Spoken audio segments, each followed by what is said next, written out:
So last class, I'll just give you a summary of what we have done. Today we'll complete the Java concept. Pending Java concepts, I'll give you an update on that. Then we'll start working with the few more Selenium automation.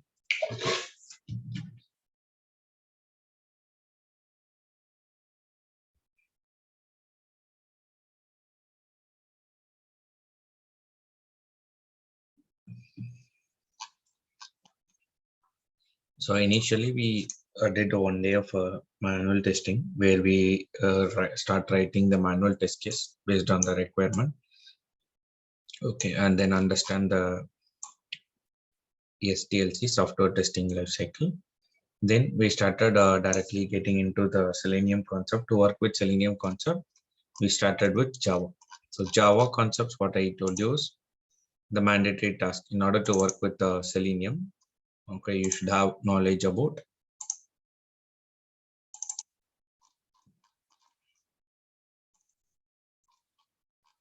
this topic. Okay, for sure you need to do hands-on. So with this hands-on, after completing an enough hands-on on these particular topics, architecture, data types, conditional iterative statements, methods creation and calling variable, classes and object. With this hands-on, we started working with Selenium WebDriver. With Selenium WebDriver, we started doing the operations, working on the web element like click, type, selecting from the drop-down, and then we started with different browser launching,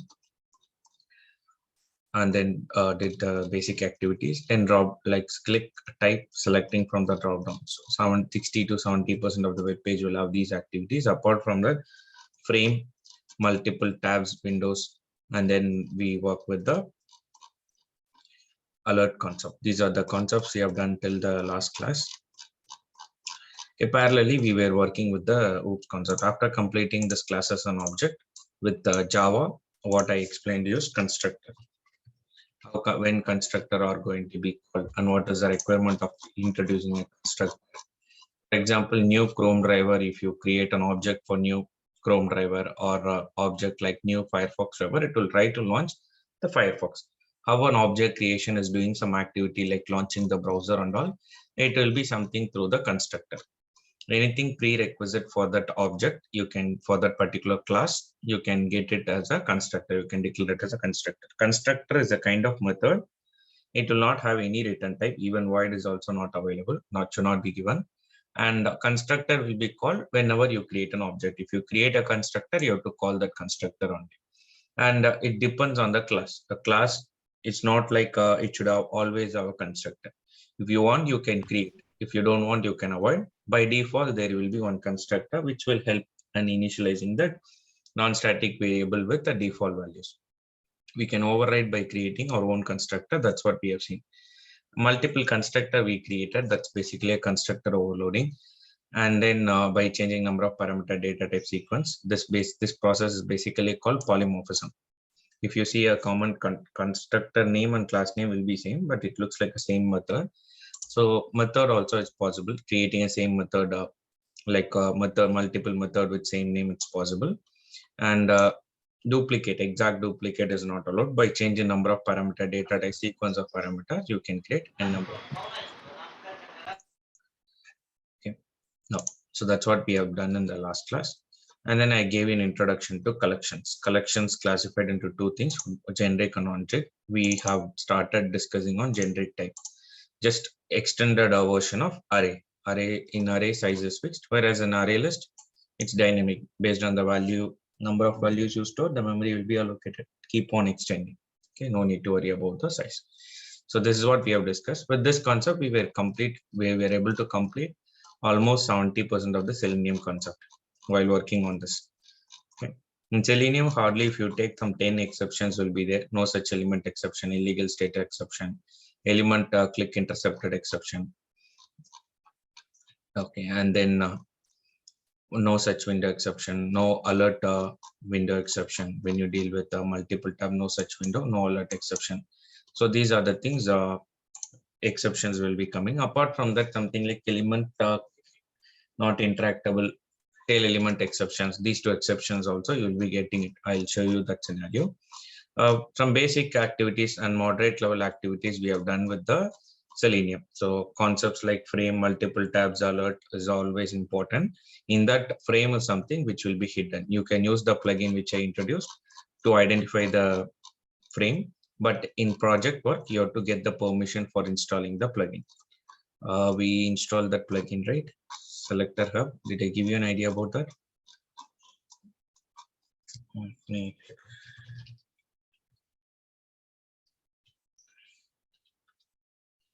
I did not give you the detail. Did we discuss anything called Selector Hub plugin?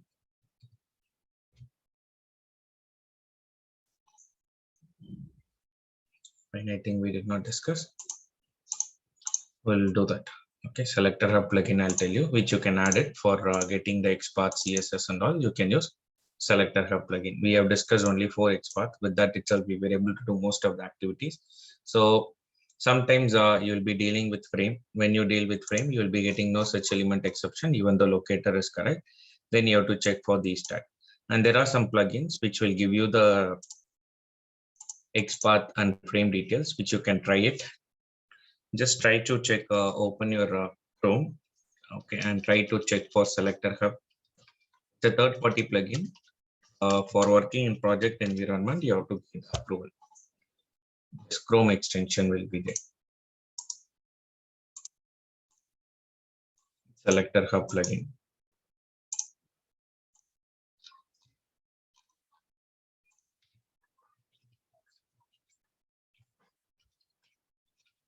Assignment I gave. How many of you are able to take that assignment?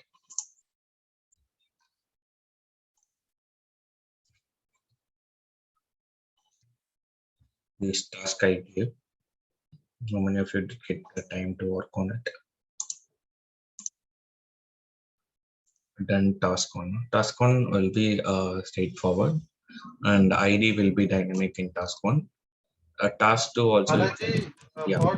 for task 2, you have not provided URL. Sorry, it's medibuddy.com. Okay, task 3. Fine. It was actually medibuddy.com. Task 3, did you get time to check on it? I'll push it to today's assignment.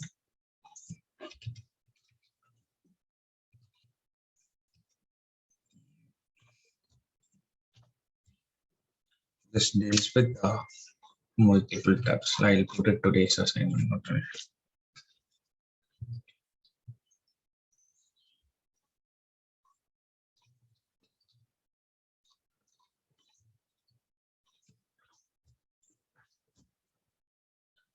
Keep it as 28 for the time being. Okay. Task 3, you try to do. That's something important. You can try it, not an issue. So today I'll be covering the Java concept, pending Java concept.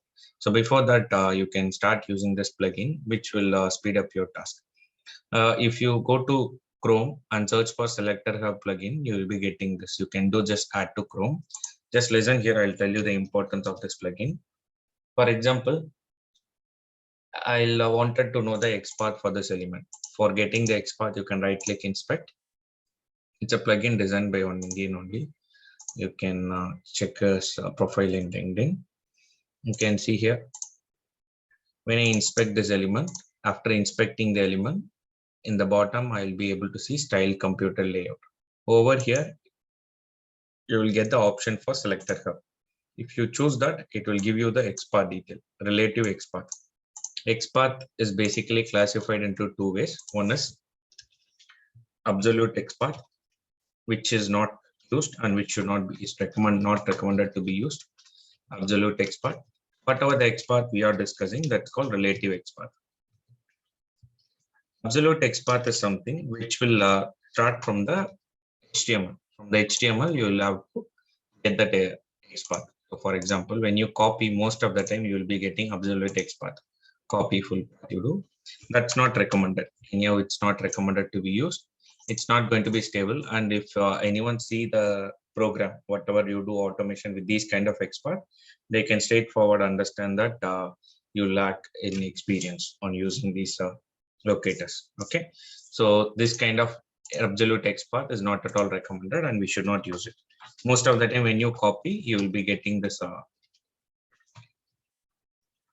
absolute XPath, which start from the HTML. Okay, because even a small change in the application will affect this XPath. So we always rely on the relative XPath. As I told you in the beginning, XPath is a concept which is used for extracting the data from the XML.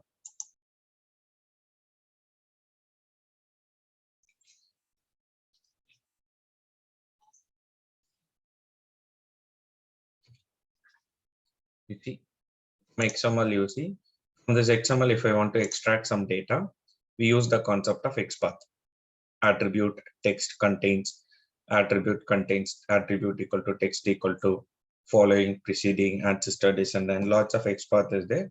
We use this to filter the data from the XML document. Earlier, the most of the things nowadays are happening through JSON. Earlier, it was happening through XML, the transfer of data from one end to another end. During that time, for filtering the record, XPath is used. Nowadays, it's used, not widely used. Most of the things are happening through JSON. Now, we are using the same XPath concept on filtering this record also. This record also follows same pattern. It's an HTML content, but the pattern is going to be an XML pattern only. Tag name starts, ends. This pattern only will be there. With this, we are using the XPath concept and filtering. You see here, after I inspect the element, in the bottom section, you can see selector hub. When you choose it, it will ask for name, mail ID. You just give some mail, name, password, and random mail ID that will be accepted. Just click on enter. You will get into the screen where you, after that, you can inspect the element and you will be able to get the XPath. Okay. For example, I've given something related in Salesforce. If I try to inspect the Salesforce element, you see here, let me inspect it through selector hub.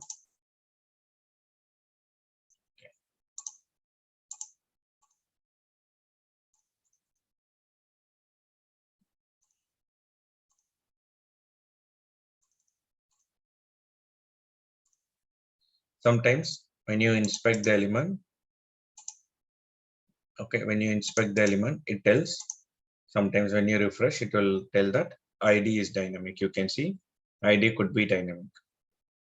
First preference, it will give you to ID for writing the XPath also, but it will give you a warning saying that ID could be dynamic when we refresh it. You can see here. To overcome that issue, you can uncheck ID and you can go for some other XPath. Name is there, so you can use name. By dot name is also fine, or you can use the XPath, anything is fine. Okay. So this warning, it will give you properly. Apart from that, we discussed about frame. We discussed something related to frame.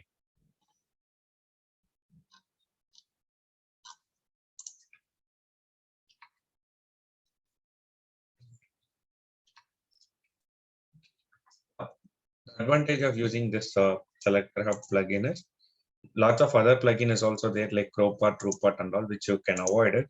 This one will try to give you the frame detail also.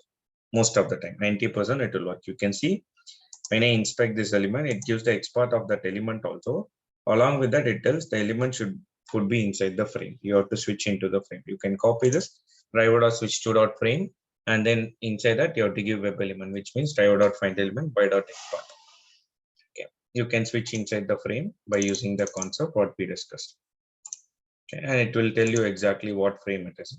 So when the application is dealing with the lots of frame, you can use it. For example, assignment I gave you, task 3 I gave you, open EM or adding the patient. In that you will have lots of frame. You can check using the selector hub to solve the problem. Understood? We're able to get this plugin.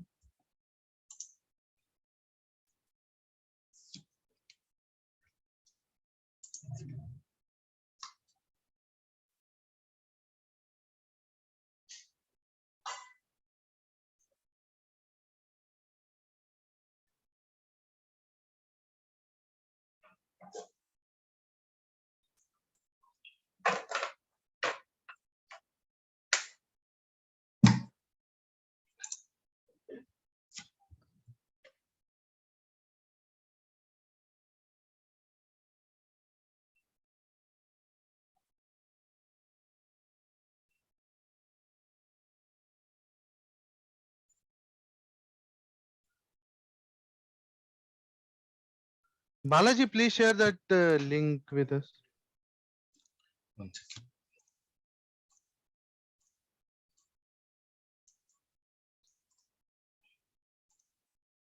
Yeah, you can add the plugin. So this is some useful plugin which could speed up the task. And if you're working in any security related projects,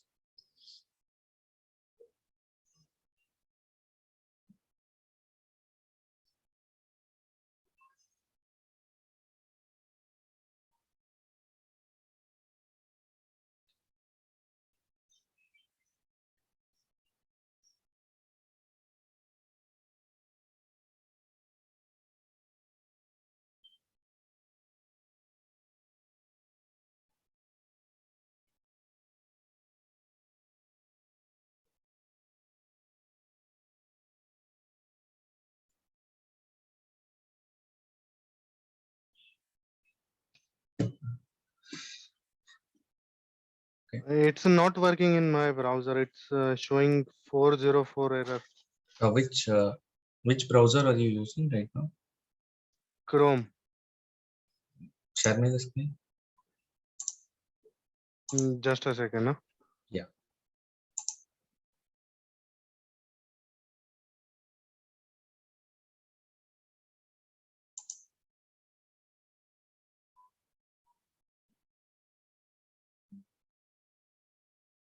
Just search for selector hub.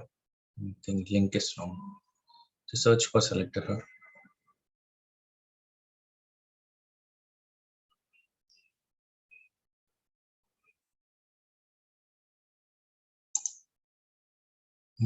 Scroll down. Scroll down.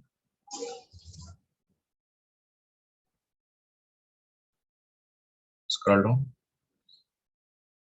Do it in Google search.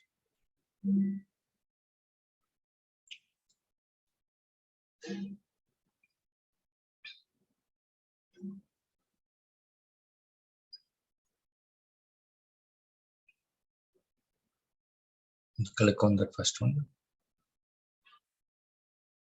Yeah, link.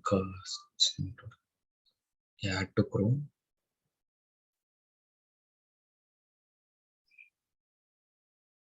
Add extension.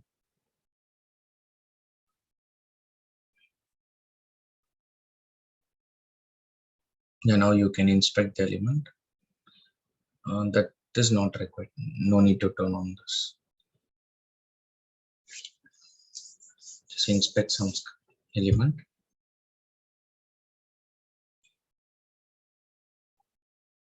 Now, after adding it, you can try inspecting. See here, to inspect this, just inspect the element first. After inspecting the element below, you will be able to see style computer layer. Over here, you can see selector hub. Okay, it will ask for username, passwords, mail ID. Just provide some random detail. It will be accepted. Proper mail ID you provide, it will be accepted. Just click on sign in. You will be able to get this section. Okay. It's a Chrome extension which we have added right now.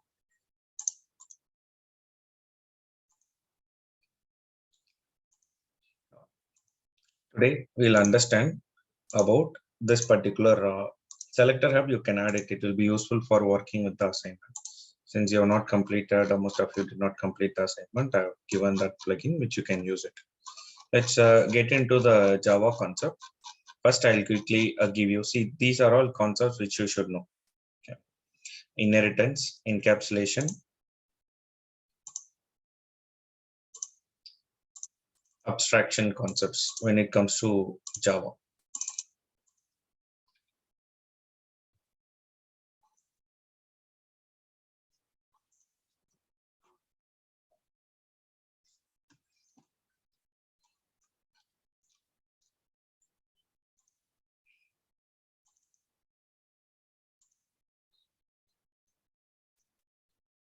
Encapsulation. Okay, general definition is what you need to understand. Then you have to move on with the step by step. First, I'll give you an idea about encapsulation. Okay, let me go to the Java concept. And in Java concept, already we were using it similar to this. Let me go to the employee class or student class here. Okay. So for example,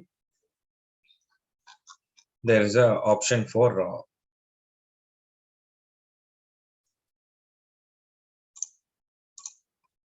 let me check for student.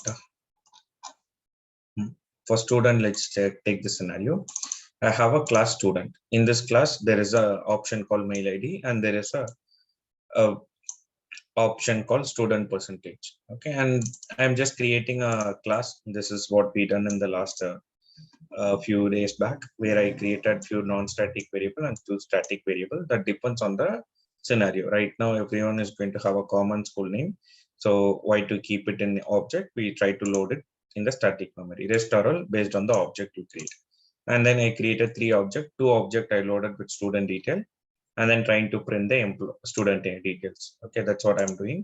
And let me quickly debug it and show you. In this, I'll quickly explain you the concept of encapsulation. Okay. While discussing page object model, you might be using this encapsulation. I created an object. You can see all the non-static variable got initialized with default values. There will be a default constructor here in our program. There will be a default constructor with which you will not be able to see. That helps in loading the instance variable with default values. First object done, second object, third object. Three different object as three different student details. Right now, school name, we are loading it in the static memory. Okay, that is done. Now, first object I'm loading with some student detail. Second object I'm loading with some student detail. Third object I'm not loading anything. So when I do print employee details, student.print employee detail is what I'm creating. Just static method is what I'm creating, and then accessing, passing, listen carefully. First object is what I'm passing. That object gets into this. STU will also point to the first object right now. And from that object, we are extracting the data and printing it. Okay. And second object, you see second object detail, which is nothing but this detail is passed, this object detail. And that object detail is stored temporarily with this variable STU. And using that, we are trying to extract the student detail. Third object is going to have a default values. So later, I guess we converted that to a static variable, non-static variable. No, sorry, non-static method. Okay. See, when it comes to static, this method you can call by using the class name. So while calling the you can call this method before creating the object also. For example, student dot print employee detail is possible, but we can call this method without object. But this duty of this method is to print the student detail. Since we are able to call this method without object, it's basically a static method. Right now, we are forcing it to send the object detail. We are making sure whoever call this method, they have to send the student detail. Instead of this, the better way to proceed with this concept is by creating a non-static method. Public void, I can just give print student detail. Okay, and this method, let me keep this method, a non-static method, print student detail, display student detail, I think. Okay, and in this method, I can do the same activity, but no need to mention the reference. The current object using which method it is getting called, using which object is getting called, based on that output will be decided. So over here, in order to make use of this method, I can use STU, a non-static method. So object reference dot display student detail, STU2 dot display student detail, STU3 dot display student detail. Now, this is a static method. While triggering the static method, while calling the static method, we are sending the student data type. See here, while calling the static method, we are sending the student data type. Like if it is an integer, we send integer. If it is a string, we send something in double quotes. If it is a double, we send the decimal values or less than double. If it is character, we can send one character. Right now, it's a student data type. Student data type is nothing but student object. You need to create it and send it. Whether you fill the record or not, that's fine. You have to create a student object and send that object detail. Right now, first student object is loaded with this address 08. You can see while calling this method, the same object is passed. STU will also point to the same object. From that object, we are extracting the record. Same thing, second object, from that I'm extracting the record. Then third object, from that I'm extracting the record. Now, here if you see here, non-static method. The non-static method basically in the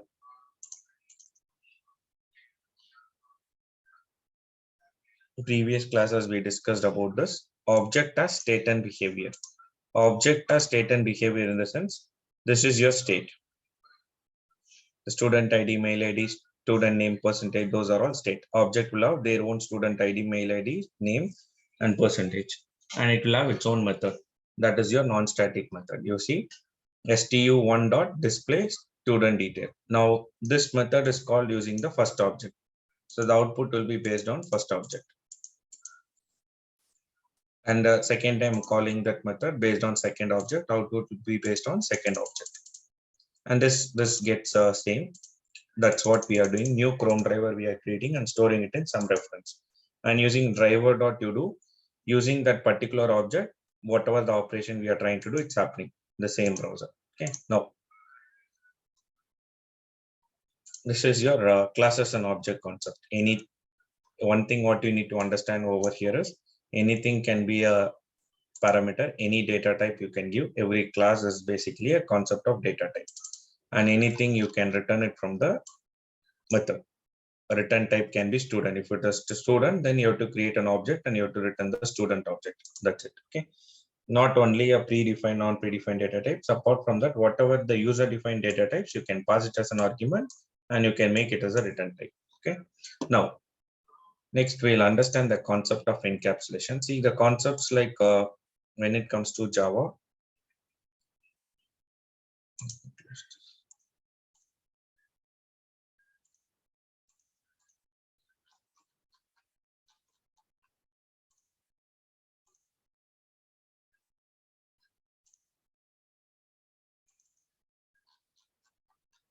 Yeah, when it comes to Java, OOPS concept we are planning to discuss today. First, I'll give you an idea about encapsulation. Okay. First, we'll understand the definition of encapsulation and see the outcome. Encapsulation, you will be using it, but it's going to be straightforward. Inheritance, and then after working with inheritance, we'll be discussing on method overriding.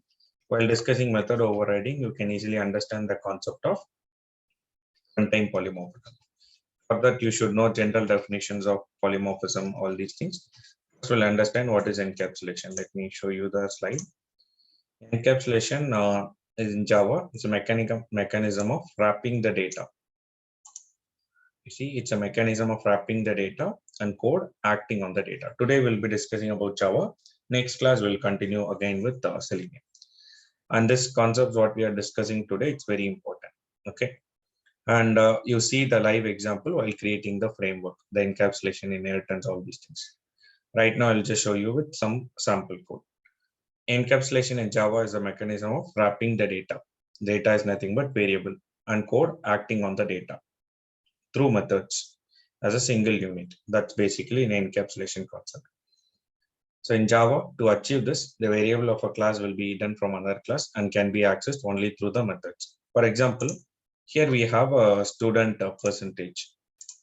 What if I give negative value for the percentage? Will it be accepted or not? If I give a negative value, double, right? Double in everything is going to have the range. Negative values is going to be accepted. See here, the range and all. You see here, minus, plus, minus, plus, it's possible. Okay, all are going to have plus or minus.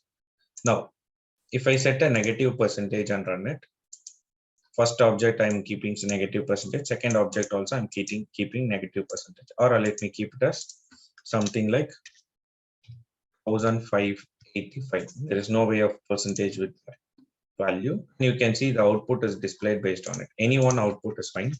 I'll keep one as commented. Static method, I'll keep it commented for the time being. Don't get confused. Run this code. When I run this code, you can see I'm getting the output. First object, I'm getting minus 45. Out, it's taking minus 45, it's taking. And it's also taking this huge value. But we know exactly percentage falls between 0 to 100. Okay. And it should be calculated with 0 to 100 only, right? So the end user is able to set up some negative value, huge number also as a percentage, which is directly affecting the system. To overcome this issue, what we will do is we'll go for encapsulation, hiding the internal member. We don't give access outside the class to modify this variable name directly. Okay, this particular non-static variable or static variable, whatever it is, we will not give access outside the class. So what access modifier I can provide so that I want to access only within the class. Private. Yeah, so I want to access only within the class. For that, we will be using something like private. Let me do one. I'm going to change this access modifier to private. And once I change it to private, you can see here within the class, I'm able to access. It's possible within the class, student percentage is accessible. But outside the class, you see, it's giving you an error saying that not visible. Okay. So first we will be making it as private so that other user will not be allowed to set the value directly. And we will provide access to this variable only through methods. You see this definition here. Encapsulation is in Java is wrapping the data, the variable that is providing it as private. We are not giving access to anyone outside the class, and code acting on the data through methods as a single unit. Okay.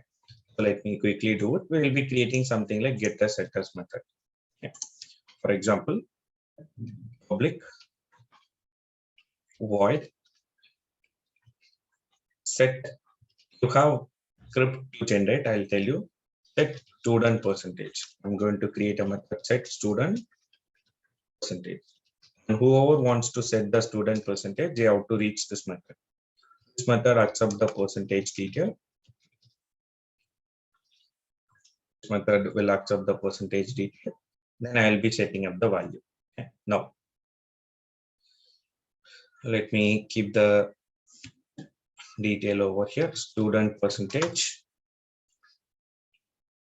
equal to the value what I'm trying to set. How can you call this method first of all? Static or non-static method?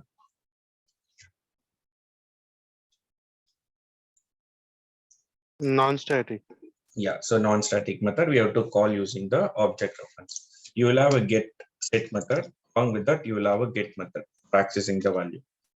Void get student percentage. The duty of this method is to return the student percentage. Return student percentage. Right now, what student percentage will be sent out? That depends on the object you refer while calling this method. Okay. Return type student percentage is basically double. So return type will be of double here. Okay. See, I create this code. This code I created. If you want to auto-generate the code, you can do this. You can right-click on this. Basically, the private non-static variable, you can right-click. Option like refactor will be there. Encapsulate field will be there over here, which will try to create get and set method, something like this. It automatically creates get and set method. Okay, right now what I'm doing is I'm creating, let me put it here.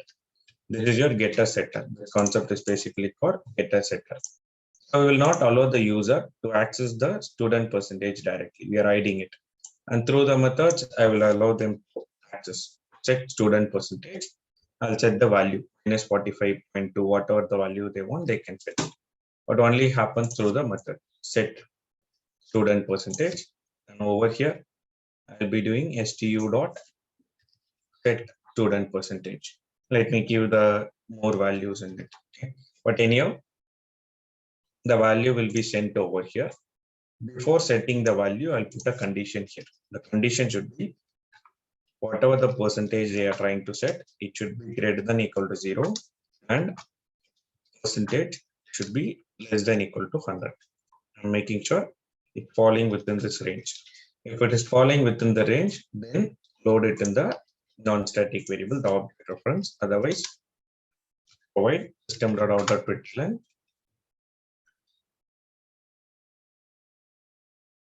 improper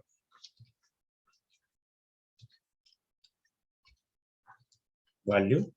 So default value is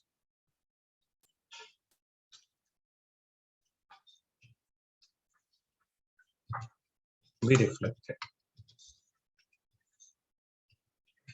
I've just given some message here. Let me do this.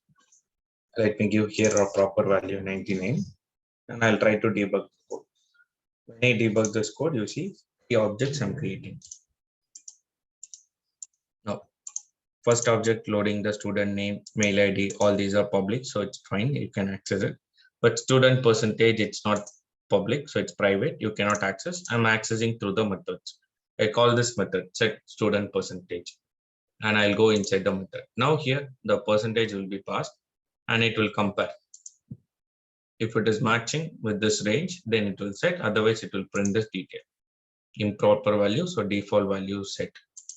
Okay. Now, second object I'm trying to run. While running this, you can see it's matching. So value student percentage was 0. Now it will be changed to the value what I provided for the second object. And first object you see, which will be 0. For second object, it's a valid record. See here. Okay. Get student percentage. Third object is going to be empty and you can see the record. Okay. Through the methods, we'll be doing the operation. This is basically called encapsulation. This is a single unit. This thing is basically called single unit according to this definition. Okay, variable and methods act together. Understood? For example, I don't want to give read access, then you don't want to provide this method. It's not like mandatory. Get and set is not mandatory. Based on your requirement, you can set it. Understood this one? And this will be applicable for all other variables. Okay. So this will be widely used in the development environment. In our case, we'll use to protect it outside the variable, outside this class, sorry, by using a private. Okay, that's a concept of encapsulation. Right now for mail ID, for example, if you see mail ID, I'm going to provide without @. Assume that @ is mandatory. Now, how can I protect that? Without @, which should not happen. So to do that, what I can do is I can make this mail ID as private. And listen here, after making it as private, I'll keep it here. After making it as private, I can right click on it, refactor, encapsulate field will be there. I won't get student mail ID, set student mail ID, it should be public. Anyone should be able to access it. Okay. And then I'm going to click on OK. Now you see it will create two methods. Get student mail ID, which will return the student mail ID, set student mail ID. Now the argument name and instance variable name same. How will you distinguish the local variable and instance variable? What is the keyword we use to distinguish local variable, instance variable? We did this, right? This keyword. You can apply that logic over here. This method is a non-static method. Here, if you see, it's not going to bring up a conflict because I give percentage, different variable name, so no conflict. Whereas here, while calling the method, I'm sending the student mail ID. The student mail ID local variable exactly tells we are updating the student mail ID. So this will be pointing to the current object detail, current object mail ID. Now over here, I can put a condition. I can put this condition student mail ID, a string. Okay, string methods I can put dot contain. Sorts of string method is there. We are using one of the method called contains. It will give you Boolean output. I can just make sure it should have @ it should have @ and student mail ID dot contains. The condition should be satisfied. It should have .com or .in, something like that, assume it. Just putting some condition here. Only if it is matching, then set the mail ID. Otherwise, print proper mail ID with proper mail ID. Okay, it's providing the detail. Now, if I run this program, you see it will throw error. Not possible because it's private. Through the method only, I'll be giving them access. Dot set student mail ID. I'm going to give the mail ID as jack@gmail.com. Proper mail ID as a string. And for the second option, I'm going to give it. Assume that I am not giving .com. Now, let me run it in a debug mode. It's called encapsulation. 3 objects I'm creating. All will have default values. You see, all will be loaded, but it's a private. You can see the mark over here. It's a private. Student mail ID and student percentage is in red color. We cannot access it in this class. It's private. Only can be accessed within the class. Now, school name, nowhere it's public only, static. So directly calling student ID public, name of public, set student mail ID. I'm calling the method. And while calling the method, sending some value, string value. Then I'm doing a comparison here. It should have @.com matching, then set the student mail ID. Now you see in the current object, student ID will be there, 101. Student name will be there in the current object. Currently, first object is what I'm creating. And student mail ID is also updated. Student percentage yet to be done, I guess. Student percentage yet to be done. So right now it's 0.0. Now this is done. Next, coming to the student percentage. Checks for this condition. If it is matching, then load. Otherwise, it will be 0.0. First object is loaded with this record. Now loading the second object. Student mail ID. It's not going to match. So it will build the improper mail ID. Then percentage. You see, percentage is set. Second object, percentage is going to be available. Displaying the record.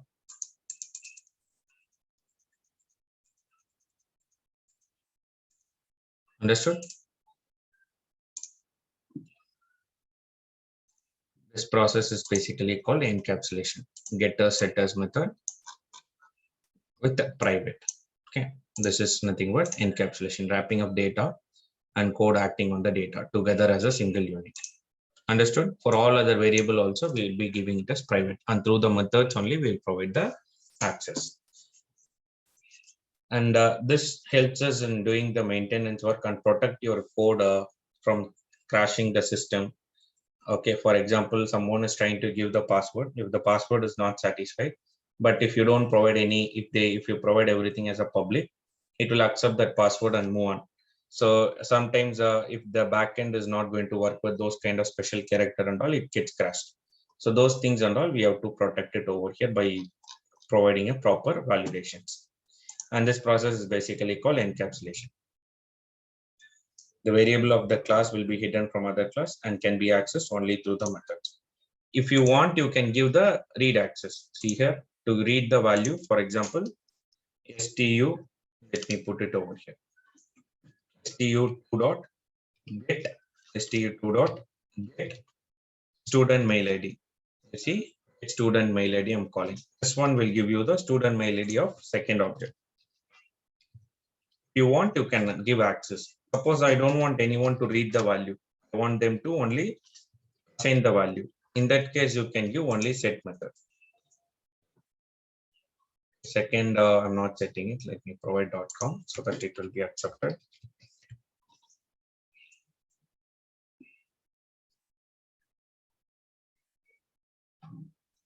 Second object mail ID is not set. No, it is not setting the mail ID. Sorry.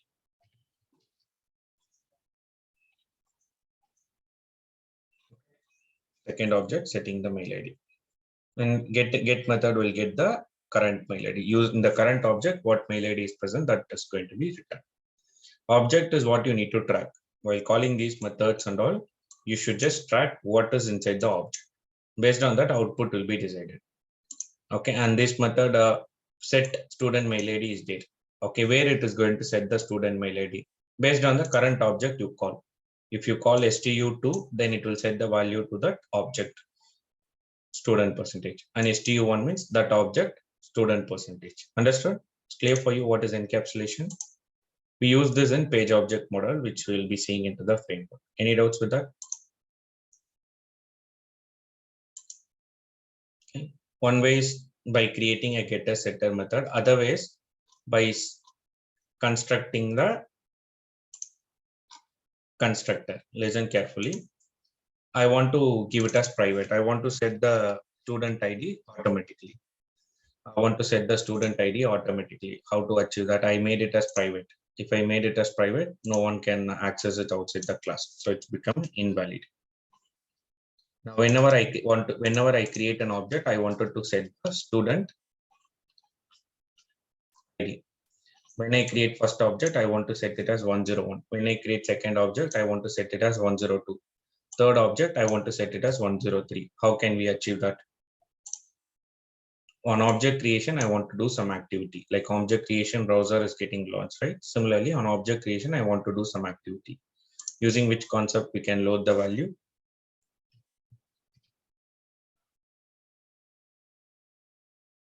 Which concept helps us in loading the value, modifying the value basically in object creation.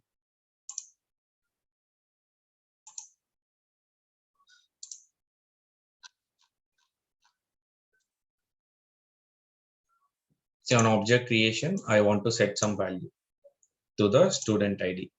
So using which concept we can do that? We can achieve that.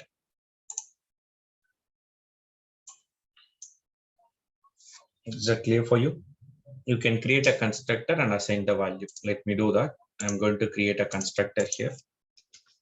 Public constructor name and class name should be same. This is also one of the way to achieve the encapsulation. You can see here. Let me keep student ID equal to 101. What will happen when I create an object? Let me run that in a debug mode. First object I'm creating. While creating a first object, this constructor will be called. By default, all will be loaded with default values.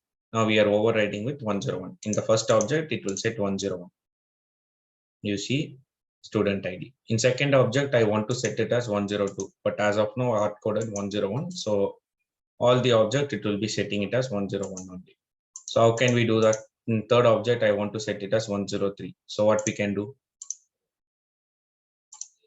You have to work on the concepts here. First time it should be 101. Second time it should be 102. Second object. First object on creation of first object, it should be 101. On second object, it should be 102. Third object, it should be 103. How can we achieve that? Using count. Yeah, we'll provide some count and student detail I provided over here, right? In that company name, we are providing it as static, leave it. Now this is your, that's basically student object where I created. And this is the student detail, fine. So we'll provide the counter. Okay, right now you see here, the counter which I'm creating, that should be updated based on the objects you create. So it's not related to object. It's not specific to one object. The counter what I'm creating is not going to be specific to one object. I should not allocate the counter inside the object. If I allocate the counter inside the object, every time it will be initialized with 0. Okay. So what I need to do is I will be declaring some counter as a static variable. For example, private static counter. Let me give the counter as 101. 101. Sorry. Int counter as 101. That counter I'll be loading it over here, and then I'm going to do counter plus or counter equal to counter plus 1. Right now, whenever you trigger this particular class, first time what will happen is the company school name and counter will be loaded under a static memory. School name and counter will be loaded. So here under static memory, SM, we'll keep SM. School name is going to be loaded. School name, I'm loading it. By default, it will be null. And then counter will be loaded. Counter will be 101 on the first object creation. So listen here, I'm creating an object. Let me keep this upfront so that you will not get a confused on this. Let me run it in a debug mode. School name is irrespective of the object. So anywhere you can give it. School name is loaded and understood in the static memory, counter will also be there, 101.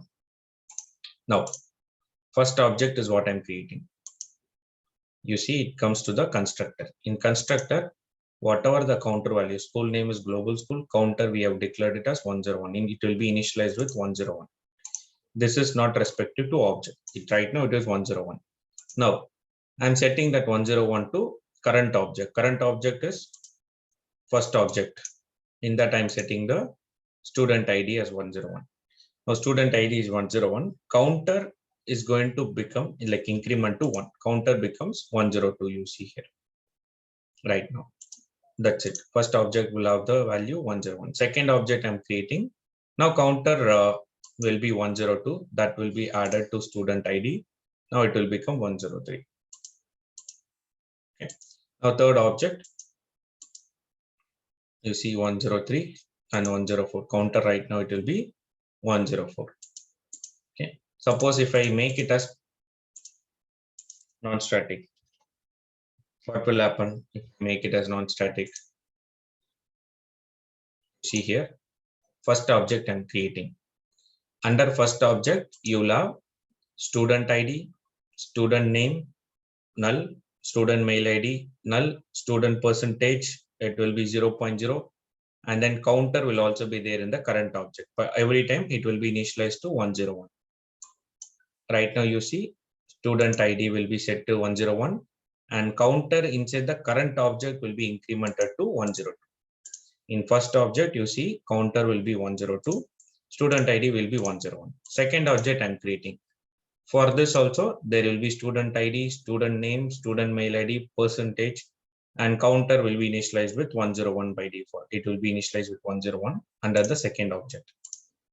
Here, it will have counter equal to 101. What I'm trying to do is 101, I'm setting it to current object, student ID 101 and incrementing the counter. Now, second object will also have counter value, its own state, counter value 102. There is no connectivity between this counter value on the second object and the counter value which is in the first object. All are independent object detail. Third will have its own counter. Okay, so everywhere you see 101 will be set, student ID, which is not going to make any sense. I want to play with some variable based like irrespective of the object I create. So that one I have to make it as static. Okay, there will be only one copy of value will be maintained. When you make it a static, one copy of value will be maintained at a time. Okay, that's why we have to give it as static, the counter value. Otherwise, each object will have their own counter. Okay, if I create some 100 object, it just moves on from 101 to 111, 10, like 201, something like that. Okay, so 100 object, each object this can be loaded, current counter value will be loaded and counter will be incremented. Where it will be incremented? In the static memory here. Understood? Right now at this stage, counter value will be 104. The object will have 101, 102, something like that. Okay. If you see a student ID, we are hiding it. No one will be able to access student ID. No one will be able to access student ID outside the class, which is completely protected. Okay. So the protection can be happening through getters and setter method, or through the constructor also you can achieve the encapsulation. Is it clear for you? What is encapsulation? General definition is what you need to work on. That's what we are trying to do it. Wrapping of data under a single unit. Mechanism that binds together code and data it manipulates. Okay. Okay. The bundling of data along with the method that operate on the data into a single unit. This is all single unit. Student ID and this is going to be a single unit. Line number 5 and 12 to 16 is one unit. Okay. That's clear for you. What is encapsulation?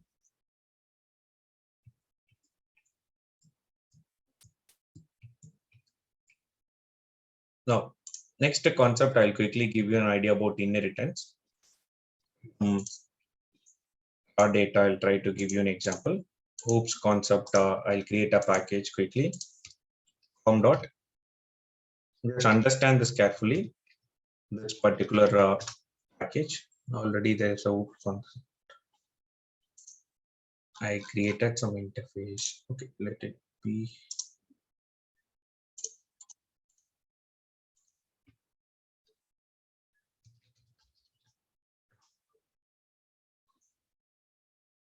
Let me create one new package.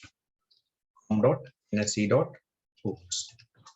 Inside this package, I'll create a class called inheritance demo with main method. I can create, see, you can create a number of class in this file, but there can be only one class. Class name and file name should be same. You cannot create two public class inside the same file, which is not possible. Okay, but you can create multiple class. Let me create the class called father. Understand this properly. I'm going to create a class called father. I'm going to create a class called son. Class I'm trying to create a simple raw data is what I'm going to provide to explain the inheritance. Then we'll see the real-time examples. Now I created a class called father and son. Okay, assume that father is going to have a feature called public void, something like father style. Okay, some is having his own style father. Okay, where he might have inherited from his father. Okay, I'm just printing something like father style. Now, when I create this logic, I wanted to create a class for son. It means son will have his own style. Son will have its own style, its own nature, basically. Similarly, some of the nature he will be inheriting from the parent. Assume that this feature is having from the parent. Okay, some feature you will not have. Whatever is private inside the father class, those cannot be accessible. But I want the son to be using this method also. The father style. He is going to have his own style as well as some feature coming from the parent class. Okay. Now to achieve this concept, inheritance concept in Java, the reason why we go for inheritance is basically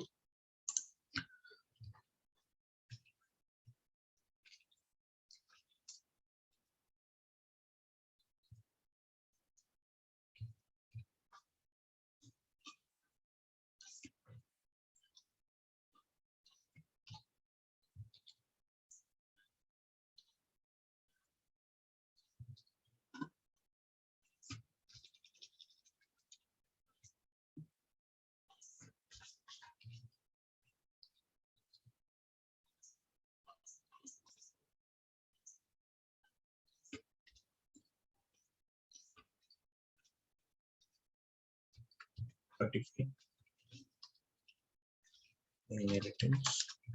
Okay. The reason why we go for inheritance is reusability. Okay. Reusing the methods. I want to reuse some methods. For example, right now, when I try to create an object for son, son should be able to give its own method as well as the parent method, some of the parent method.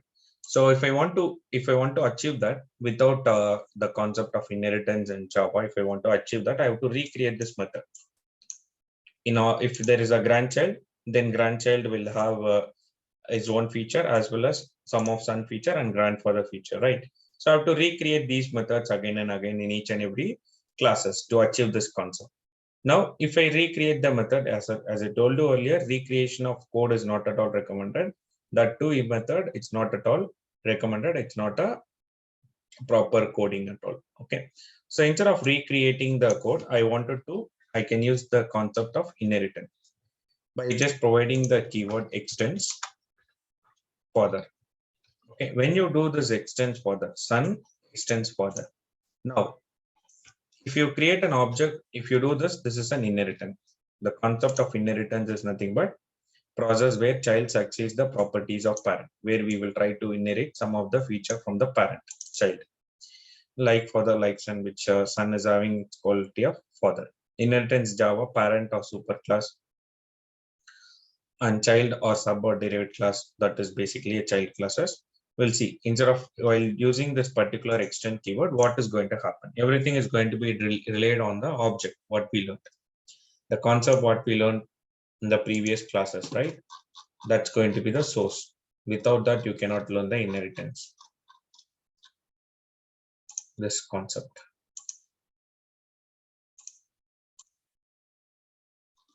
Classes and objects. Just listen here. Now, I'm going to create an object for when I trigger this particular class, run as Java application, it will trigger this class. That class is having the main method, so I'm able to run. If I don't have main method, I cannot run this class. A class name and file name should be same. And you can see there can be only one public class. Rest of the class what I'm creating, it's a simple class. I can create this class in a different file also. For readability purpose, I'm creating in the same code. Here I'm going to create an object for father. New father object. When I create an object for father, I'll be able, it's a father is, when you see the class father, it's a dependent class. This class is having a non-static method. How will you call this method non-static method?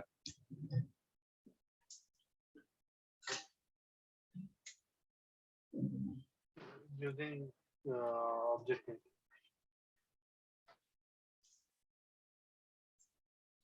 Using object, right? So that's straightforward only. So I can do f dot for the state. I'm just calling this method. Now when I run this program, I'm going to get the output for the state. Now to call this is also non-static method. Now when I create an object for sun, you can see I'm just going to remove this and create an object for sun. Now first thing what will happen is while creating an object for sun, it has to allocate memory for sun. Before allocating memory for sun, if there is an extends keyword, extending the feature of father. Extending the feature of father in the sense, before creating a memory for sun, it should be allocating a memory for father. So first, what will happen is, by creating one object, you will be able to access both methods available in parent as well as child. Not all the methods. If some method is private, you cannot access it outside that. Whichever the method is accessible, you will be able to call it. You can see here by just creating an object for sun, it will allocate there will be a memory here. I'll just quickly show you some memory. This is actually pointed by some location will be there. Right now that is pointed by the variable name. Yes, it's the variable name I gave. Now, yes, first what will happen is a memory for all the non-static variable in the parent will get loaded in this one. And then all the non-static variable in the sun gets loaded. Okay. Now both detail will be there in single object that is pointed by yes. Yes will be pointing to some address. That address will have all the details about parent as well as child. Now because of that, you will be able to access both the method. You can see father style, son style. Okay, this is a concept of inheritance. Here, if you see here, by just creating an object, we were able to use the method in father as well as the child. That is a concept of inheritance. Okay, the reusing the method instead of recreating. If I don't have this extend feature in Java or in the whoops, I have to recreate. To achieve this concept of parent and child, I have to recreate this method, which becomes quite difficult in maintenance. Okay. That's why we use extend. Now let's understand how memory is getting allocated to the variables. That's what we have seen it in one class. We created some variable here. Let me create it as public. I keep it as fh equal to 65. Let me put a breakpoint here. Then I'm going to create one variable in the child. Public int sh. Let me keep it as 25. Okay. And I'll put a breakpoint here. Now you see I'll be able to call system.out.println by just creating an object for child. I'll be able to call fh. Just understand the concept here. Okay. And I'll be able to call s dot sh by just creating an object of sun. First what will happen is memory will be allocated for fh. Fh will be loaded in this object first. Fh will be loaded, then the sun age, whatever the non-static variable age that gets loaded. If you let me create it in a debug mode, so listen carefully. Now you see here sun. while creating an object, first it will go to the parent.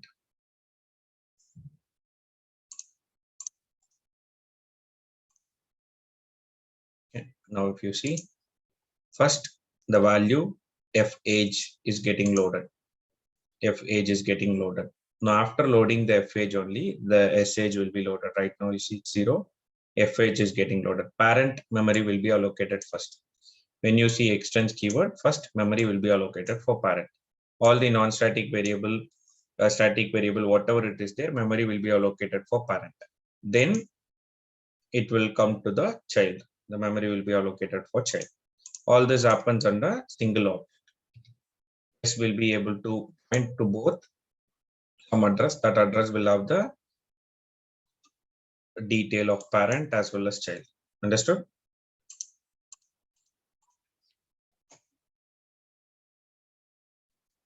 Okay. This concept is basically called inheritance. You can see I'm able to access both the value. It's clear for you? Suppose, just listen here. I'm going to create a constructor here. Public constructor name. What should be the constructor name here? Father. Yeah, so that's constructor name and class name should be same. I'm going to create one constructor here. I'll be creating one more constructor here. Constructor name will be son here. And then I'll parameterless constructor son. I'm just printing son. And whereas here I'll try to print. If you see here, I'm creating a memory for object for child. When I create an object for child, you can see first further non-static variables are getting loaded. Then the constructor and the parent is getting run. So basically a memory will be allocated for parent completely. Constructor will be called an object creation. That's what happening.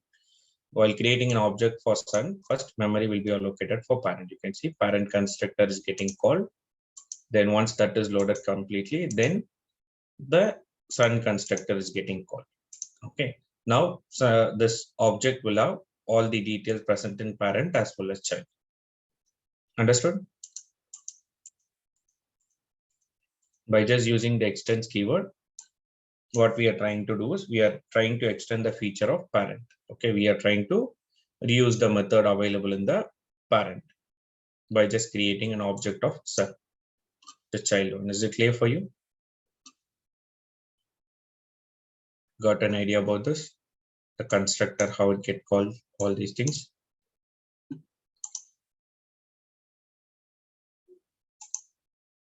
Inheritance in Java is as parent or superclass. This is your class A, class B, and then child or a sub or derived class that inherits or acquire properties of parent. So this is your properties of parent. F age, father style, those are all properties of parent. Okay. After inheriting child class will reuse the method available in parent, and it's not going to recreate it. Okay, it's going to reuse the method available in the parent. It's clear for you? Now, if I have one more class, there are lots of inheritance in Java. Like OOPS concept itself is having lots of inheritance. Most widely used inheritance is hierarchical inheritance. Let me see here. You can see here. Single inheritance is what we have seen. Multi-level inheritance in the sense, if I introduce a whole grandchild. Okay. Now here, if I extend son, what happened when I create an object for a grandchild? First memory will be allocated for which class? Father. If you see here, if I run it in a debug mode, first memory gets allocated for father, then son, then it will get into the grandson if there is a grandson. And see father, son, and then if there is a any other non-static variable constructor, then it will allocate grandchild. Then G will have all the details related to parent as well as the father as well as the son. in this case. That is your multi-level inheritance. We rarely use it. Hierarchical inheritance is widely used, where you will have a common parent. For example, a WebDriver concept. WebDriver, we are using WebDriver equal to new Chrome driver, new Firefox driver, and new Edge driver is what we are creating. The WebDriver is a common class, common parent. Okay, we'll discuss about that. Let's take this example and understand the conflicts here. For example, assume that parent constructor. Is this any doubt? The concept theoretically, is it clear for you? How it works, all these things? Now, assume that parent constructor. Suppose if there is a constructor in a class, what will happen? Constructor with an argument, what will happen? If I create a constructor with argument, student class, I'm going to give constructor with int. What will happen? While creating an object, we have to pass it. We have seen that in select class. While creating an object for select class, it is asking us to pass the argument in Selenium. During that time, I explained you this concept. While creating an object for select class, you see here, it will throw error because this class will ask for the web element. Okay. So if you create a constructor with argument, you have to call that constructor, right? If I just made a modification here as int a, constructor with argument. Now there is only one constructor which I created with argument. Now, while creating an object, it will throw error. You have to pass the integer. Okay, this we have discussed in employee class. If you have a constructor explicitly created, then you have to call that only, right? That's what we have discussed. Now, let me do one thing. I'll go to this inheritance concept and I'll put some argument in the further one. Int f age, I'll just put it as age. Let me keep it as f age. Okay. Now, you see here, once I create a constructor with the argument, it is going to throw error. It's going to throw error because it's a confusion over here. While creating an object for child, first memory should be allocated for parent. Now, while allocating a memory for parent, there is a question over here. What is going to be an integer value? That is a conflict here. And it says implicit super constructor further is undefined, must explicitly invoke the constructor. So if the parent class is having a constructor with argument,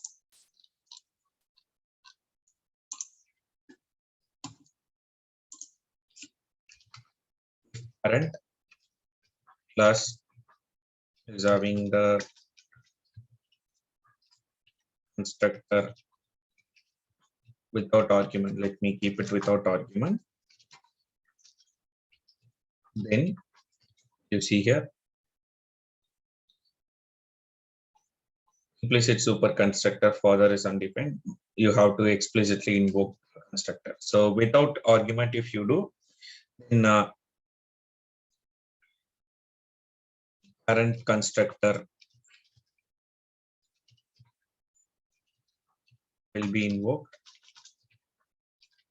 automatically, implicitly. Okay, without adding any code, automatically it gets implemented. Okay, if the construct without argument. Suppose if you have a constructor with argument, without argument and with argument, just make a note of it. Okay. Then the parent constructor should be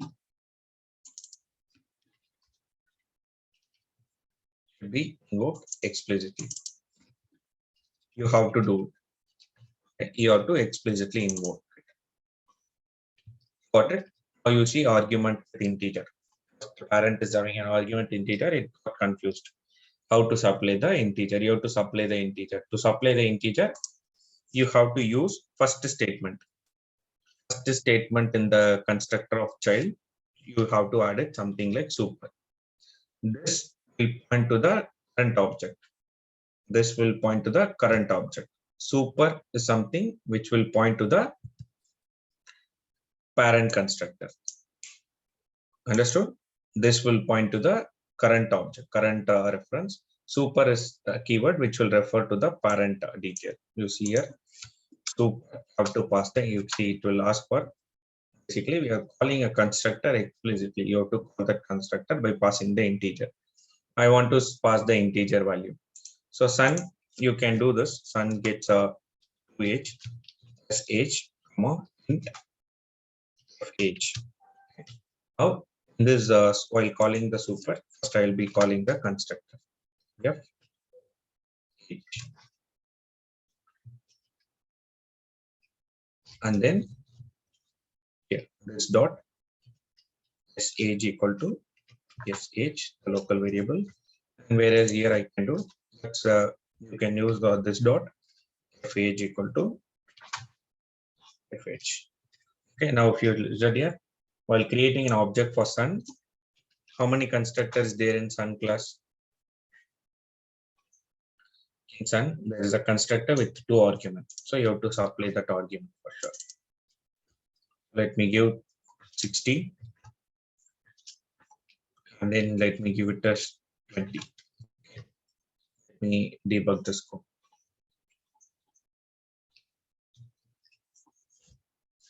When you have a constructor in the parent, you have to explicitly call by using the super keyword. Now, if you see here, first, let me put a breakpoint here and show you. Let me do step by step. You see here, S age, F age is getting called. Okay. Now, basically this constructor is getting called. Now, first statement should be super. If you don't give super, it's a syntax error. Compile error will be given. Now it will call the constructor in the parent. You see, whatever the value I passed it wrong, I guess. If age 20 and 60, I need to give it the stage 20 and other age is 60. Let me debug it again.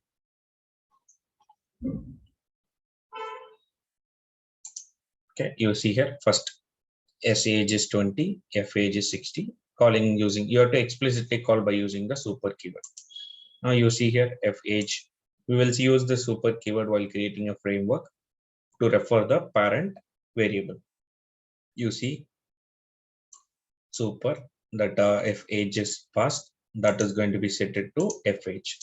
I'm printing for that. Then it will go to the child constructor where I'm setting the S age 20. And now the object S will be pointing to some address. That address will have F age and S age. We are setting this value through the constructor.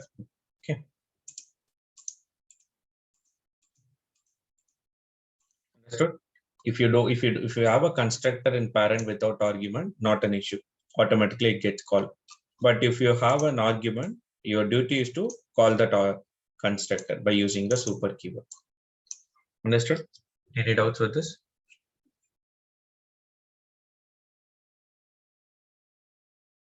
See, you can do this super dot further style, which is possible. How it is possible? Because before coming to this particular constructor itself, the memory will be allocated for father. So whatever the methods, the variable you want to access from the father, it is accessible because it's already loaded. Before getting into this child class method, child class constructor, this will be loaded completely. Okay, and you can access that by using super dot. Clear for you? Got an idea about this inheritance relationship between father and child and the concept of construct when it comes to inheritance? Is that clear for you?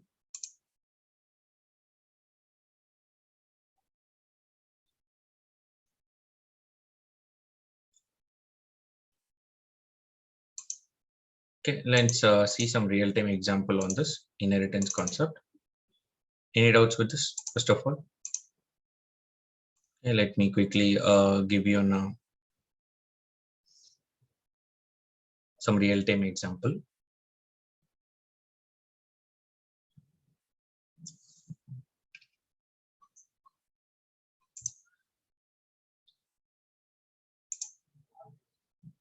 Assume that I'm going to create a school management portal. This portal I'll try to create. Okay, a new class group. Okay.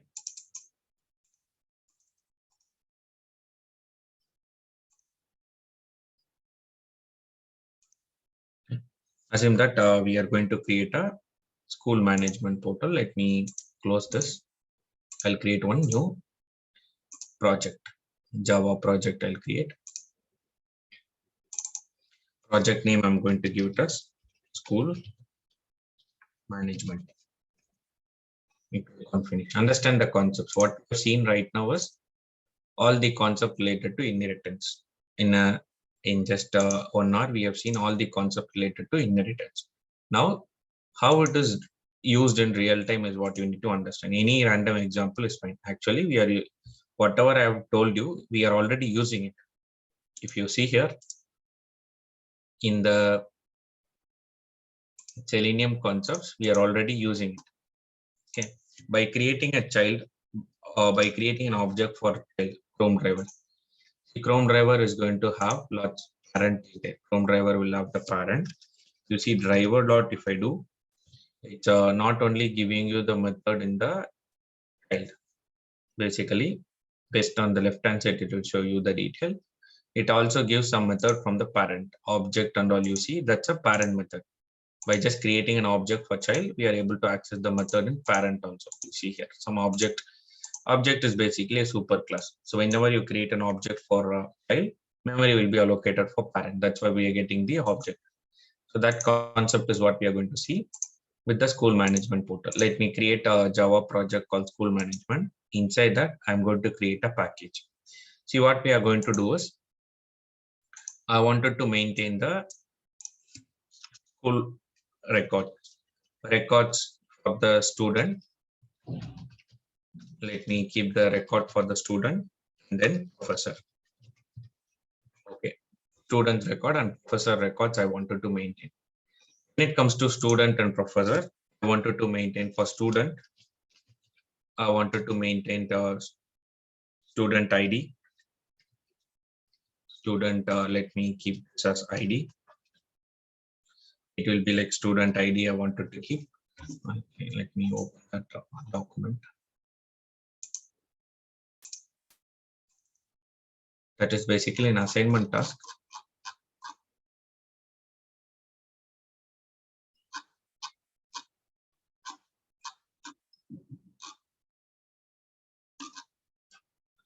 Okay, now let's detail some common detail I'll keep. Okay. For professor, let me professor ID, department name, experience. Okay. So now listen here. I wanted to keep this record. I wanted to maintain a school management portal. In school management portal, I wanted to keep student details and then professor details. Let's understand. These are all two different classes. Okay. For student, I want to maintain this record. Like student ID, I wanted to keep. Then I wanted to keep name of the student, mobile number. I wanted to keep mobile number, and then let me quickly get some student percentage and course code. Let me keep it student percentage of the student, some course code, what course they are learning, that course code, and then that will be fine. Okay, this is for student. And for professor, listen here, for professor, I wanted to keep professor ID and then name of the professor, mobile number, and then department ID, department name, professor department name, department ID. Okay. And that should be fine, I guess.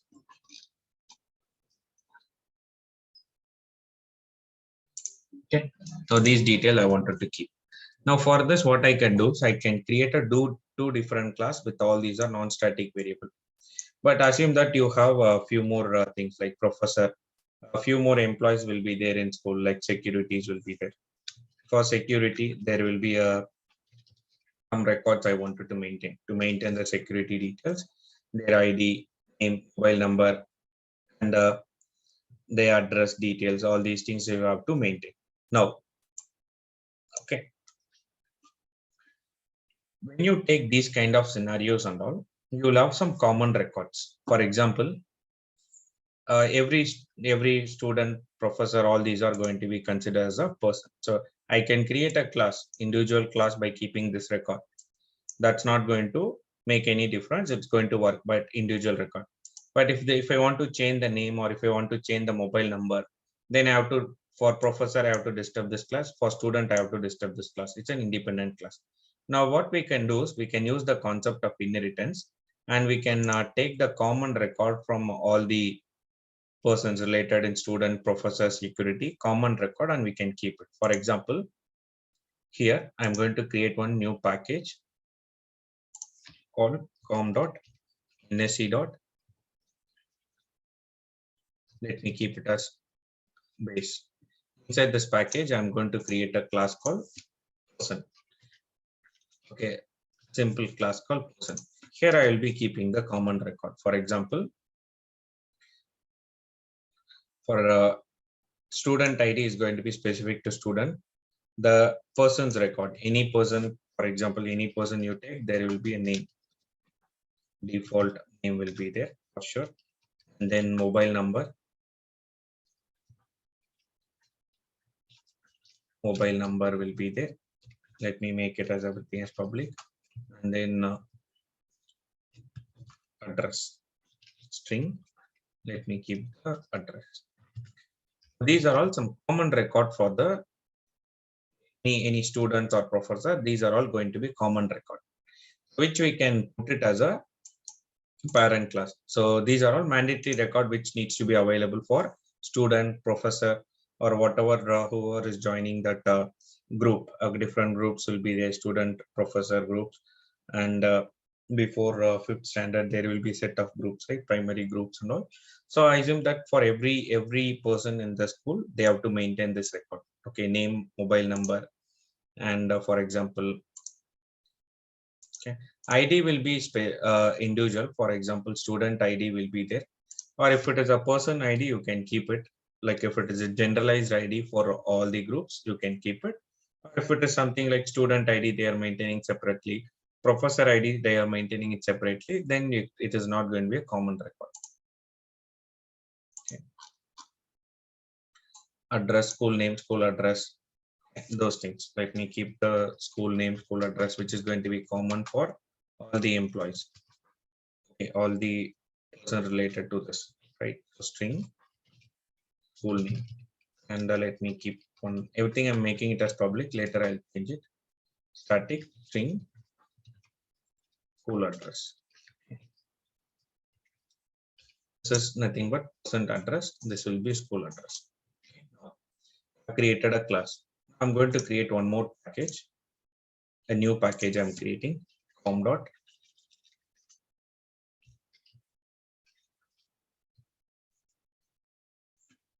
groups.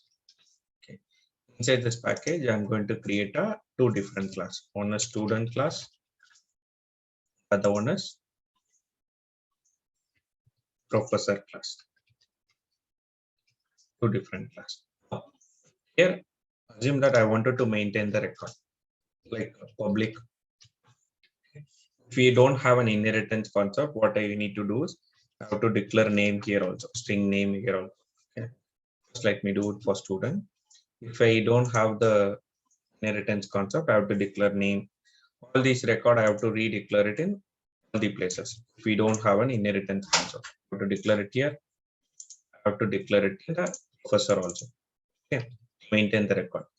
Since we have an inheritance concept, what we can do is instead of recreating these records again and again, which becomes difficult on maintenance, student will have its own detail as well as some details from the parent, which is nothing but extends person. And that is coming from com.nsc.base. We have to import that. And professor will also extend the, you see, professor will also extend the person.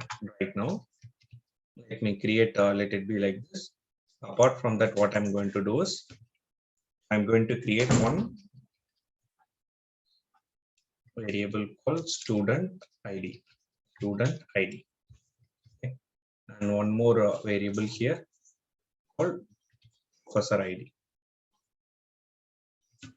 Now, if you see here, let me keep it. I created a person class with these records, and in that two static, and here student ID I'm creating, and here professor ID I'm creating. I'm going to create one more package, dot nsc dot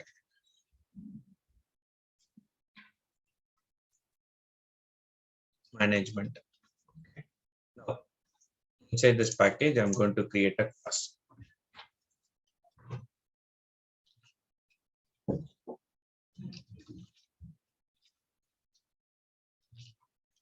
School record demo. I'm going to create a class called school record demo. In that, I'm going to create a main method. Now, if I create an object for student, what will happen if I create an object for student? First, what will happen if I create an object for student class? Input I need to do. No constructor, so I'm just creating an object for student.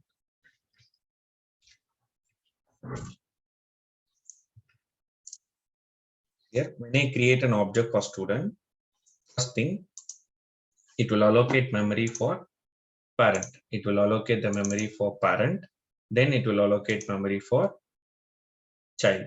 You can see from the parent, like one object only we are creating, but the current student detail itself is having address, mobile number, name, student ID, which I can load it easily for the first student.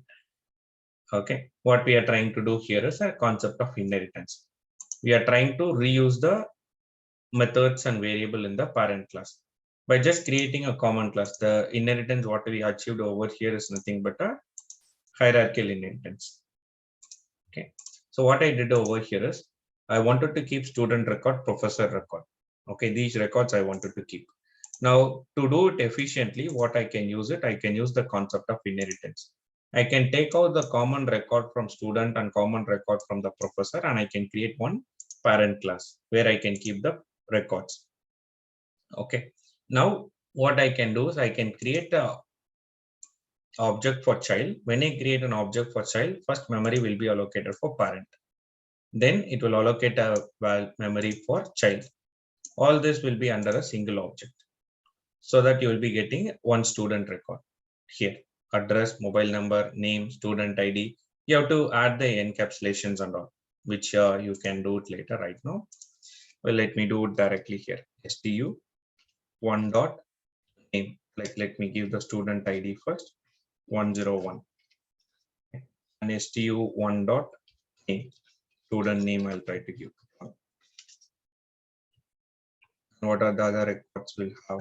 stu1 dot mobile number.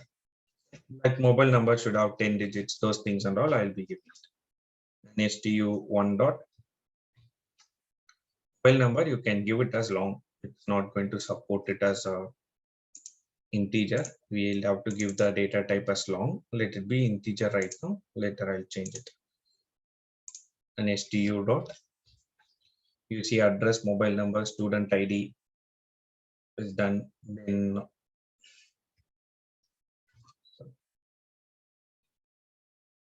address, mobile number, name is done. So that's it. These are the records I have for student. Apart from that, student ID, name, student address. Let me keep some address over here. #234.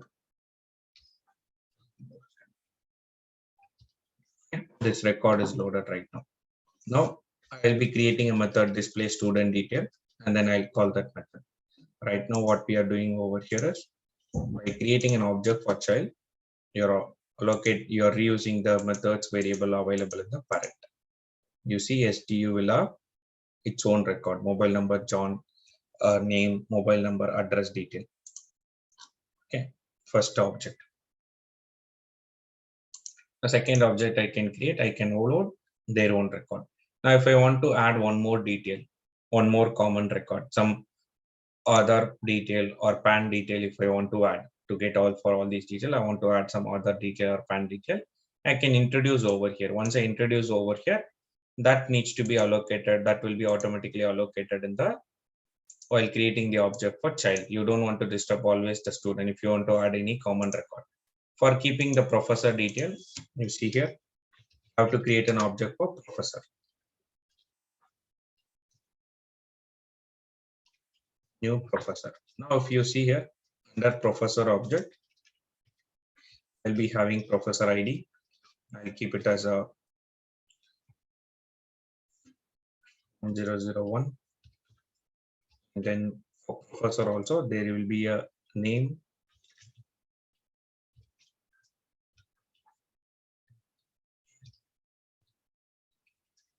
And for professor also, there will be a mobile number. Number I give. And for professor also, there will be address.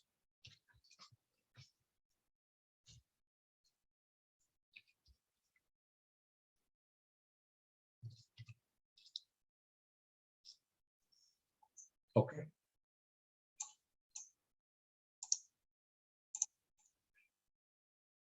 You see here, student, when I create, these are the records which I can load it and keep it. Okay. And for professor, these are the records which I can load it and keep it. Now, the common records, whatever the common records you have, you can add it in the person class, and whatever the record specific to student. For example, student percentage will be there, public double, that is related to student percentage. You can keep it a student percentage or just percentage, anything is fine. Okay. And I wanted to keep the source course code. Course code should be string for the student. And these records will be related to student only. Understood?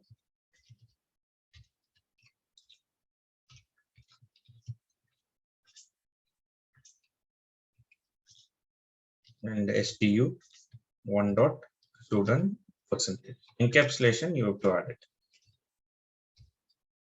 Encapsulation, we will be adding for this record, we will be adding the encapsulation within this class. For this record, we'll add the encapsulation in the child class for this record. Okay. So is it clear for you? First of all, how can we reuse the variable in real time? We have to create few methods for handling this. So till this, it's clear for you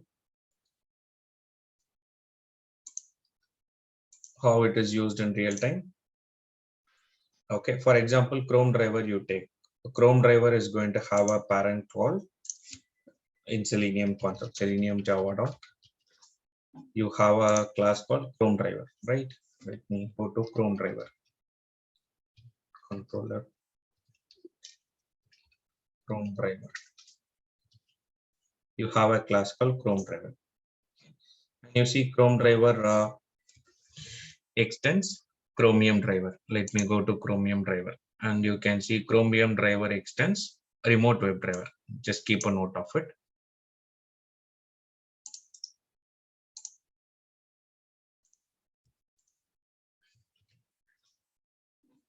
Let me go for Firefox driver. Firefox driver, and you see Firefox driver extends remote web driver, and you see Chromium driver is also extending remote web driver. Okay, both Firefox and Chrome or Edge is going to have one common parent called remote web driver. Okay, under remote web driver, you will have some common methods. You will have some common methods which we will be able to reuse it. Find element method is there. Okay, the logic would be different. Logic would be different. Okay, we will have to override the method in child. Logic would be different, but the common methods will be available in the parent. Okay,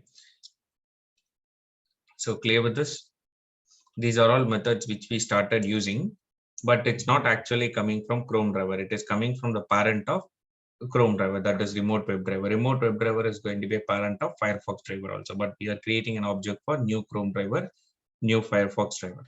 Okay, that new Chrome driver or Firefox driver is going to have the parent class web driver, remote web driver. Remote web driver, if you go keep on extending and see, you will be able to see the web driver. Okay, from this some code available. From this some code available which we have to reuse. From this we have to you reuse some code. We will see that one by one. We'll see. Right now we are using common methods coming from the WebDriver only. Okay. Now it's clear for you the variable reusage.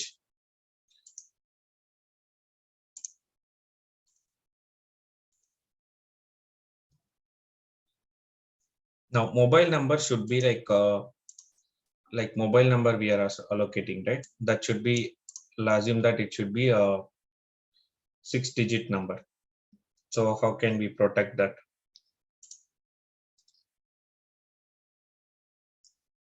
Mobile number, I wanted to give it a 6-digit. So what we can do? Making it private variable Yeah, let me go over. and using it get receptor method. Let me do it. Let me put it as private. After adding it as private, it will throw error. Now after adding it as private, you can create encapsulation method by going to refactor, or you can create it. I'll create getters and setter method for this, and both are, let me keep it as public. As of now, I'll keep it as public. If I will see about protector later. Now here, get mobile number will return a mobile number, and the set mobile number will set the mobile number. Here I can check for the count. It should be equal to 6 length. Example, I want to get check for the length. Listen carefully. I want to check for the length. Like how many numbers available? It should be exactly 6. So how can we do that? How to get the total number of digits? With integer, it's not possible. So what you need to do is you have to convert that to a string. You have to convert into string. How to convert into string?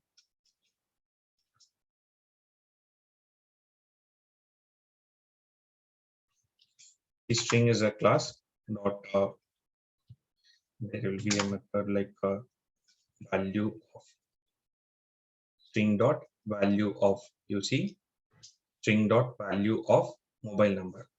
This method will convert whatever the integer you send. String dot value of is basically, what concept is this? Value of lot of method is there with same name but different parameter. What concept is this? Last class I showed you this concept, right? Last to last class. Inside string class, lots of method available with the same name.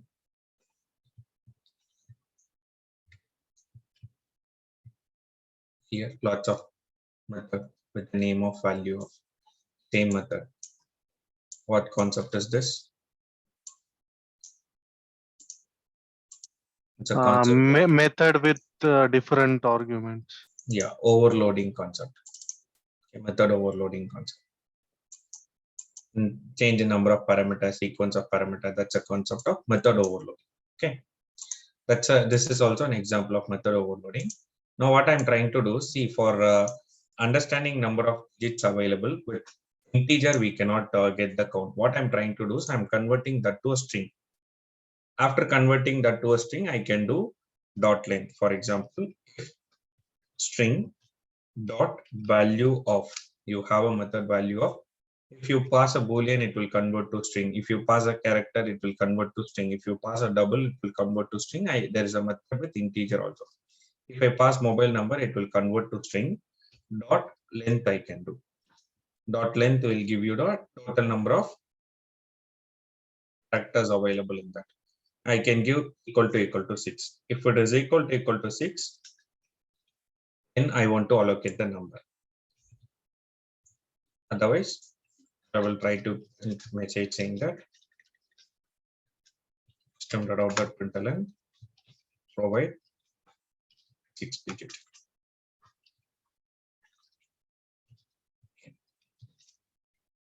Let me quickly show you this method. A simple main method I'll show you. This I have to comment it. This I have to comment it. Mobile number is not accessible. Here I am going to give int m equal to some numbers I'll give. Now let me do system.out.println. I'll print this string dot value of m dot length. Let's see the output. First output.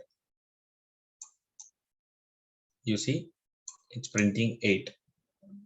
Okay, whatever the value I have, it is first converting that to a string. I'm just converting that to a string. If you see here, string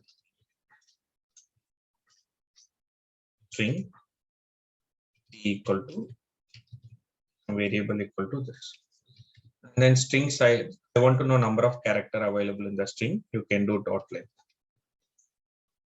the method, which will give you the total number of characters in the string. Okay. Some integer value I'm trying to convert to a string. I'm getting the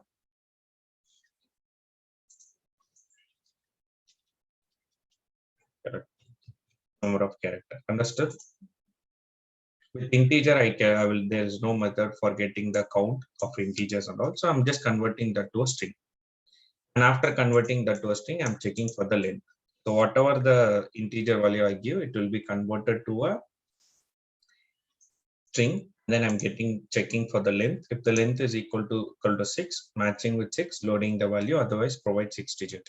So let me debug this code. Okay. To set the mobile number, I cannot set it directly. I have to use the method dot set mobile number. I'm going to give the mobile number as 788, some 6 digits I give. And for professor, I'll give a wrong mobile number. Mobile number, set mobile number. I'll give some 4 digits. Now listen here. Let me put a breakpoint here. When I put a breakpoint here, first it will try to load the parent variable, then child variable. All will have default values.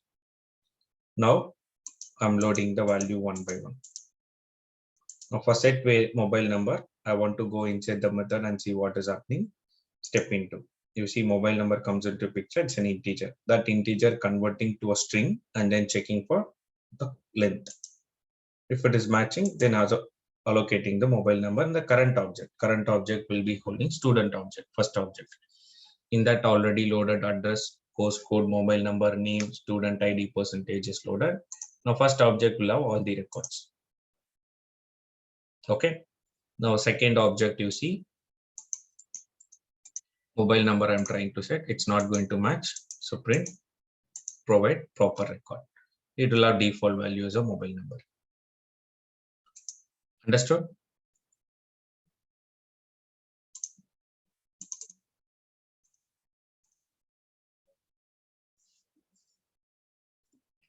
Now, okay. Assume that I wanted to create this. Till this, any doubts? The final method I'll create it. Remaining, you can create it later. You have to create everything as a private, and then you have to allocate the value through the methods only. You need to do it. Okay. So one method I'll create it. See, I wanted to, if the percentage is greater than 70 for student, let's assume that percentage is greater than 70. I want to print a method. I want to create a method which will give certification. Like the student name, I want to give student name, course code, and then pass or fail. Okay, if it is greater than student percentage is greater than 70, I want to give it as pass, otherwise fail. That certification method I need to create. Where should we create that method? Student certification method. Where will you have access to the percentage first of all? That is basically in the student class. Just listen here. I'm going to create one method, public void. Okay. Print certification. How will you call this method?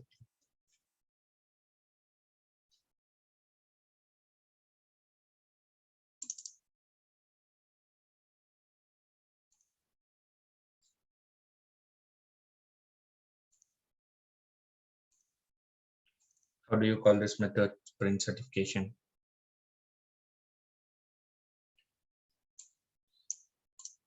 So non-static. Using object. Yeah. So what I am planning to do over here is if percentage, student percentage. If student percentage is greater than 70, greater than equal to 70, then carefully system.out.println student name I'll try to print. The name I want to create coming from parent. Okay, to access the parent variable, these parent variable, non-static variable, you can use super keyword, super dot, you will be able to get it, or directly also you will be getting as of now, since it is public, you can do it. You can see system.out.println super.name is passed. If it is greater than, it's failed. Okay, some certification I'm providing. A great system you can provide. Now, if it is private, what happen if I give it as private? If I give private, it can be accessible only within the class, not even in the child class. You can see it is going to throw it. See, it's not accessible. Now, what if I give it as default access modifier?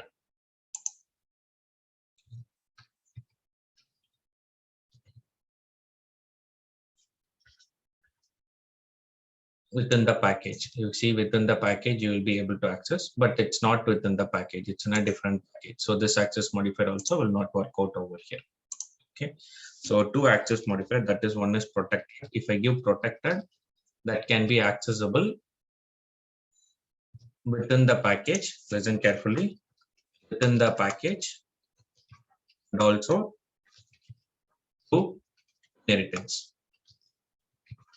Now, if you see here, protected I gave, it's accessible in the child class. In the child class in a different package, if possible. Okay, through inheritance. Is it accessible over here? Name. You see stu.name is not accessible.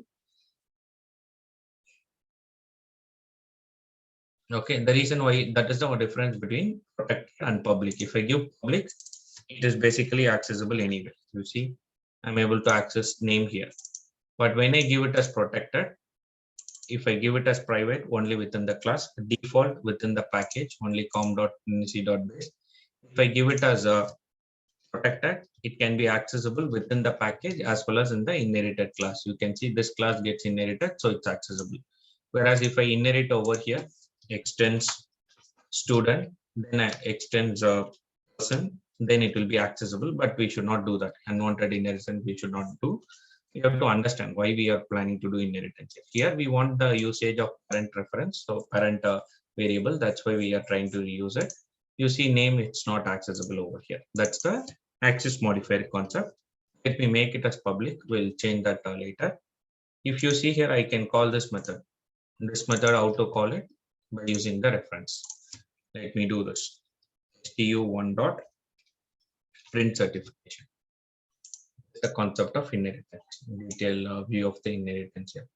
Creating an object, loading the value, set mobile number, then print student certification. Now, right now, the current object, the percentage is 78. If the percentage is 78, it will be telling John. The current object person is John is passed. Okay. Similarly, I can create one more object, and in that object, I can set the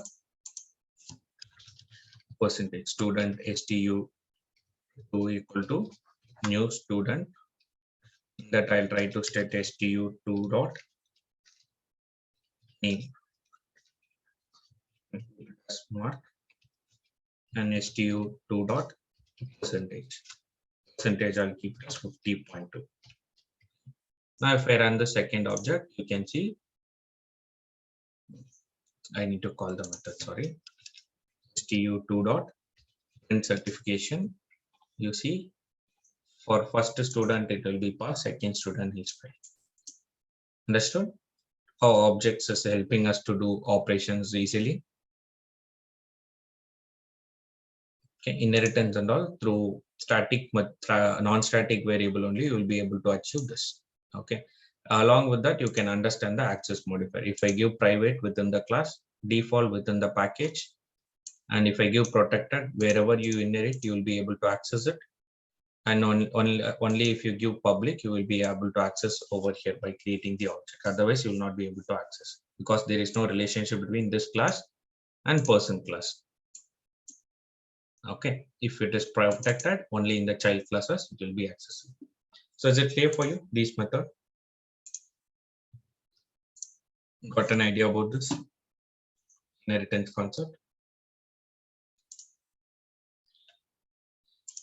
Okay, with this idea, you can easily understand the concept of abstraction and interface.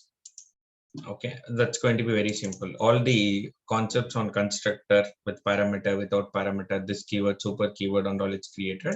Now you have to just work on the interface. Interface is going to be discussing with the same concept only, inheritance concept only. But interface is basically a set of rules. That's an abstraction, which we will be discussing. It will take another 30 minutes. We'll discuss in the next class, and then we'll start again with Selenium. Okay. So any doubts till now, whatever I've done till today, just working on the OOPS concept. We started using it already.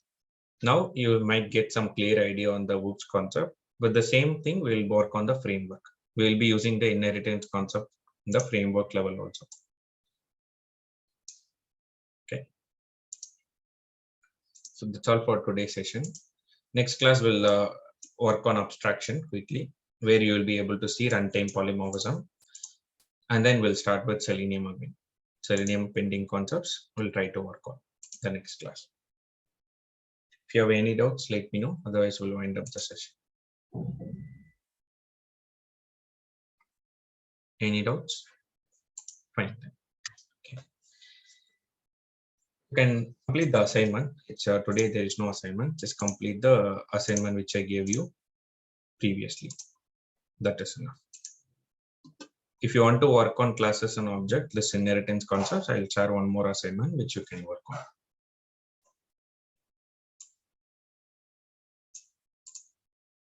Okay, fine. That's all for today's session. We'll connect tomorrow. Yeah, good night.